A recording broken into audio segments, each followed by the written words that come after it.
Kemudian hadis yang kelima, wa an Abi Yazid Ma'n ibn Yazid ibnu Akhnas radhiyallahu anhum wa huwa wa abuhu wa jadduhu sahabiyun. Sama sesungguhnya dengan Abdullah ibn Jabir ibnu Haram. Mereka juga Abdullah ibnu Jabir dan juga bapaknya semuanya adalah sahabat Nabi sallallahu alaihi wasallam. Sini Ma'n ibn Yazid ibnu Akhnas itu juga seluruhnya adalah sahabat Nabi, dari cucu, bapak dan kakek. Semuanya adalah sahabi. Wa huwa wa abuhu wa jadduhu sahabiyun. Dia dan bapaknya dan kakeknya adalah para sahabat Nabi sallallahu alaihi wasallam. Qala kana Abi Yazid akhraja dananira yatasaddaqu biha fawadha'aha 'inda rajulin fil masjid. Faji'tu fa akhadtuha fa ataituhu biha. Faqala wallahi ma iyyaka aradtu. Fa khasamtuhu ila Rasulillah sallallahu alaihi wasallam. Faqala laka ma nawaita ya Yazid wa laka ma akhadta ya Ma'n. Rawahul Bukhari. Dikatakan oleh oleh Ma'n ibn Yazid, adalah bapakku Yazid akhraja dananir, mengeluarkan uang dinar, bersedekah dengan uang dinar itu, dan ia letakkan kepada seorang laki-laki yang ada di masjid. Yani orang laki-laki di masjid, dia kasih amanah, tolong ini uang, ya, ini uang, bagikan kepada orang-orang, dikasih ke orang tersebut.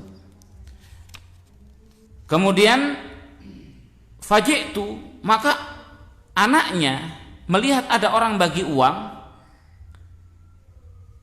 anaknya Ma'n mendatangi ngambil uang dari orang tersebut. Yani karena dibagi, dia ambil. Katanya fa'ataituhu biha, maka fa'akhadtuha fa'ataituhu biha, maka aku pun mendatangi uang itu, mendatangi bapakku dengan uang tersebut. Dia bilang, aku dapat uang dari ini. Bapaknya tahu itu uang dari dia. Maka bapaknya bilang, wallahi ma iyyaka aradtu. Demi Allah, bukan untukmu aku menginginkan uang itu dibagi. Kenapa engkau ambil? Seakan bapaknya bilang, kembalikan lagi, jangan kau ambil itu uang. Maka si Ma'n khasamtuhu, aku menentang dan memilih untuk datang kepada Rasulullah sallallahu alaihi wasallam. Bilang kepada Rasul, ya Rasulullah, aku mengambil. Maka apa yang dikatakan oleh Rasul? Faqala laka ma nawaita ya Yazid. Bagimu apa yang telah engkau niatkan ya Yazid. Engkau tidak akan dikurangi pahalanya dikarenakan anakmu ngambil itu. Engkau akan dapat pahalanya, tidak akan dikurangi. Walaka ma akhadta ya Ma'n, dan bagi engkau apa yang engkau ambil, karena engkau memang orang yang berhak, ya sudah, berarti itu memang hakmu. Hadis diriwayatkan oleh Imam Al-Bukhari. Di dalam hadis yang mulia ini adalah pelajaran bagi kita, pelajaran yang banyak sekali bagi kita, yaitu seperti yang dikatakan oleh Rasul di awal daripada hadis ini, walikulli imri'in ma nawa, dan bagi setiap orang apa yang ia niatkan. Ketika seseorang berniat dengan sodakoh atau dengan apa saja, maka ia akan mendapatkan sesuai dengan niatnya. Seperti misalnya niatnya membagi zakat kepada orang yang berhak. Ada orang penampilannya Masya Allah memang dianggap orang miskin, ternyata kaya. Begitu dibagi zakat, ya kan, dia juga nerima, nolak juga nggak enak.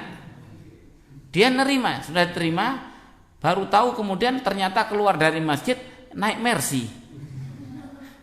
Hah? Waduh, kok saya ngasih orang? Sudah.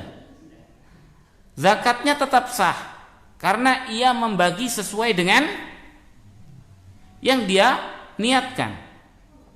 Perkara keliru, ya sudah. Mungkin orang itu juga tidak akan menerima, iya kan? Nanti dikasihkan kepada orang. Cuman kalau dia menolak, mungkin akan menyakiti hati orang yang memberi. Atau kalau dia mengatakan saya orang mampu, juga dianggap orang sombong. Maka dari itu lebih baik diam, kemudian dikasihkan kepada orang lain, dikasihkan kepada orang lain. Maka dari itu niatnya tetap sah. Niatnya tetap sah. Demikian pula seseorang misalnya meniatkan di dalam niat hatinya, dia ingin bilang misalnya saya punya 2 ekor kambing, cuman dia lupa kambingnya di tempatnya si A sama si B, yang besar sama yang kecil itu di mana ya? Dia tidak lupa di sini apa yang di sana. Kemudian dia niatnya di dalam hati yang kecil. Saya akan korbankan, niatnya adalah yang kecil, cuman nunjuknya keliru, yang besar. Maka yang dijalankan adalah sesuai dengan niatnya, sesuai dengan niatnya. Maka segala sesuatu itu tergantung daripada niatnya. Walikul limri'in manawa, bagi setiap orang apa yang ia niatkan. Apa yang menjadi niatnya sudah terlaksana. Orang wakaf. Kejadian orang wakaf, orang tuanya wakaf. Tidak taunya orang tuanya meninggal karena belum disertifikat, diambil anaknya. Maka pahala orang tuanya tetap, anaknya sebagai maling. Anaknya sebagai maling. Yang dosa siapa? Anaknya. Dia bukan lagi mengambil hartanya orang tuanya, tapi dia mengambil hakullah, hakul muslimin. Dia mengambil haknya Allah, haknya orang Islam. Karena itu wakaf lillah. Maka dari itu yang dosa siapa? Kalau anaknya didukung oleh anak yang lainnya juga sama. Didukung oleh ahli waris yang lainnya juga sama.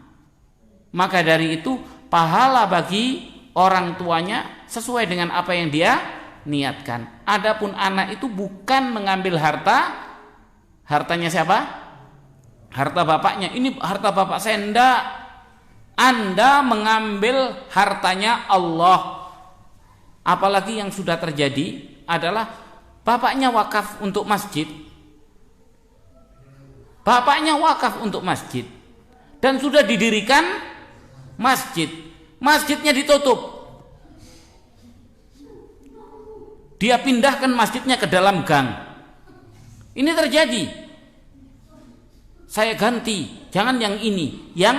Padahal dari awal bapaknya wakaf masjid yang di pinggir jalan. Di pinggir jalan bapaknya wakaf masjid. Tapi anaknya setelah bapaknya meninggal, masjidnya dipindah ke dalam gang. Dan ini terjadi. Maka sesungguhnya ini sekali lagi bapaknya tetap mendapatkan pahala seperti yang dia niatkan. Apalagi sudah dibangun, sudah diinikkan, sudah di sana. Adapun anaknya, dia adalah pencuri. Dia adalah pencuri, penyerobot, memanfaatkan kelemahan daripada administrasi untuk kemudian dia mengambil alih sesuatu yang sudah bukan lagi menjadi haknya. dan tidak dikatakan bahwasanya pahala bapak kau telah hilang. Tidak, bapaknya tetap mendapatkan pahala, tetap mendapatkan pahala dengan wakaf yang dia telah berikan. Tapi dosa sepenuhnya atas pencuri, dosa sepenuhnya atas pencuri, penyerobot, yakni yang bukan haknya, dia merasa benar di muka negara, tapi pengadilan negara tidak ada apa-apanya. Tapi di akhirat nanti dia akan berhadapan dengan Allah Subhanahu wa ta'ala. Satu jengkal saja ngambil, nyerobot daripada tanah, apa yang terjadi? 7 bumi ke bawah, 7 lapis bumi ke bawah dikalungkan. Bagaimana yang mengambil bermeter-meter, iya kan? Maka ini sesuatu yang akan memberatkan. Kemudian di dalam hadis yang mulia ini juga dibenarkan seorang orang tua bersedekah kepada anaknya. Orang tua bersedekah kepada anaknya boleh apa tidak? Boleh. Bersedekah kepada anaknya boleh. Membayar zakat kepada anaknya boleh apa tidak? Ada ketentuan. Dikatakan tidak boleh apabila niatan orang tua itu memberikan zakat kepada anaknya dalam rangka menggugurkan tanggung jawab nafkah yang ada pada dirinya, maka itu menjadi tidak boleh. Tapi kalau dia tetap memberikan nafkah, kemudian anaknya ini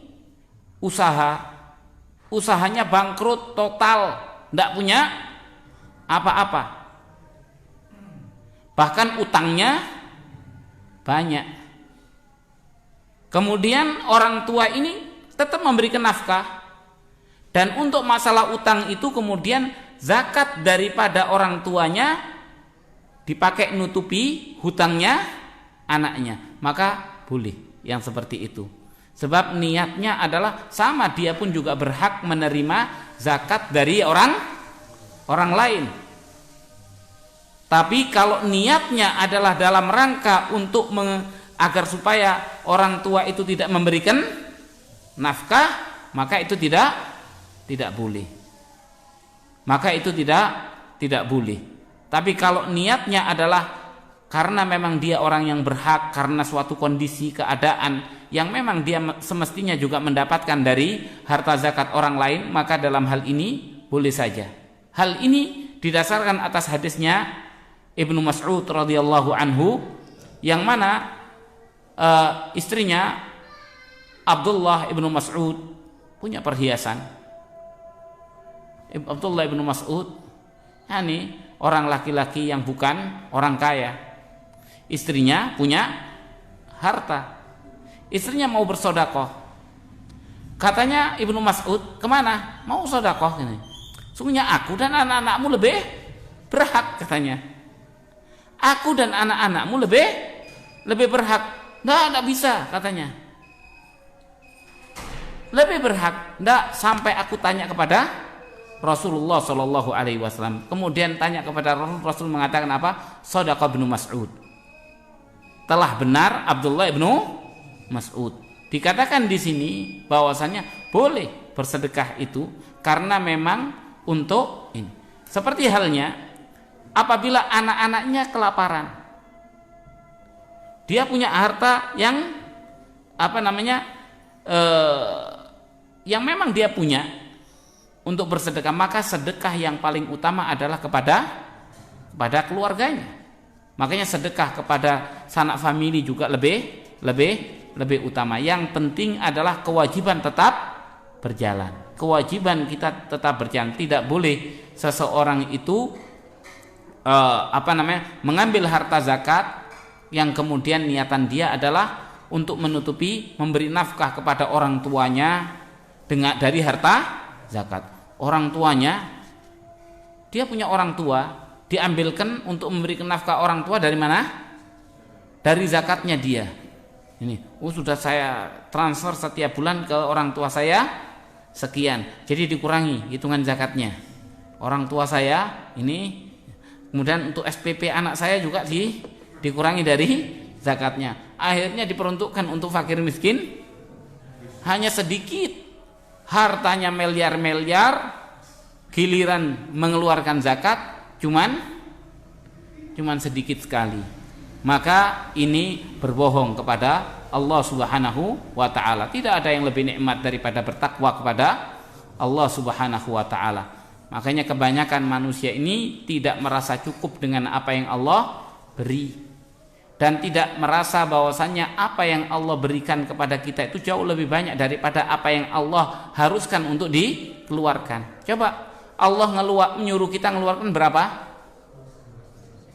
2,5% dari harta kita. Yang disuruh kita makan mempergunakan sebebas-bebasnya berapa? 97,5%. Kenapa 2,5% itu terasa berat? Kenapa? Orang punya uang, coba orang punya uang 100 juta, mengeluarkan berapa? 2,5 juta, ringan. Punya 1 M, 25 juta, lumayan. Hah? Punya 10 M, 250 juta. Innova 1 dikeluarkan. Banyak itu.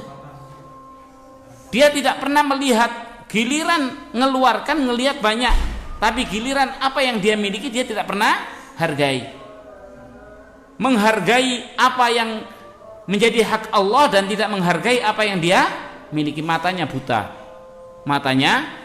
Wal iyadu billah. Maka dari itu hendaknya kita di sini memahami tentang haknya Allah Subhanahu wa ta'ala, dan jangan pernah kita merasa ragu di dalam mengeluarkan haknya Allah Subhanahu wa ta'ala. Ini yang dapat kita sampaikan pada kesempatan malam yang mulia ini. Mudah-mudahan apa yang kita sampaikan ini bermanfaat.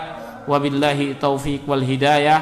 Wa sallallahu wa sallama ala nabina Muhammadin wa ala alihi wa sahbihi ajma'in. Subhanakallahumma wa bihamdika asyhadu an la ilaha illa anta astaghfiruka wa atubu ilaik.